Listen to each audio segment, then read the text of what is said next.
Social media ఎంత పాడైపోయిందండి బాబు. ఇందాకే ఇందాకనే కాదు ప్రతిరోజు ఇలాంటి దరిద్రమైన వీడియోలు వస్తూనే ఉంటాయి. ఒక అమ్మాయి, అబ్బాయి ఏదో వాళ్ళ ప్రైవేట్ ఏదో వాళ్ళ ఇష్టం కోసం వాళ్ళు ఎక్కడో బయటకెళ్ళారు. వాళ్ళని పోయి వీడియోలు తీసి మీరు ఇక్కడికి ఎందుకు వచ్చారు, ఇక్కడ ఏం చేస్తున్నారు అని ఒక నా కొడుకు ఏదో నా కొడుకు వీడియోలు పెడతారు. సరే అది వదిలేయండి. సరే ఎక్కడ వీడియో తీసినోడికి తప్పు, వచ్చిన వాళ్ళు తప్పు ఏదైనా కావచ్చు.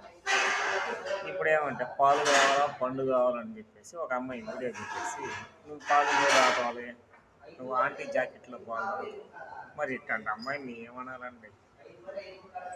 అసలు ఈ సమాజం ఏంది, వీళ్ళు ఏం చెప్పాలి అసలు? ఈ సోషల్ మీడియా వచ్చాక వీళ్ళ ప్రవర్తన ఏంది? ఏదైనా మంచి కోసం వాడండి, మంచి కోసం వాడండి. ఎంటర్టైన్మెంట్ కోసం వాడుకోవడమా వాడుకోమనే మీకు చేతుల్లో ఫోన్లు ఇచ్చారు కానీ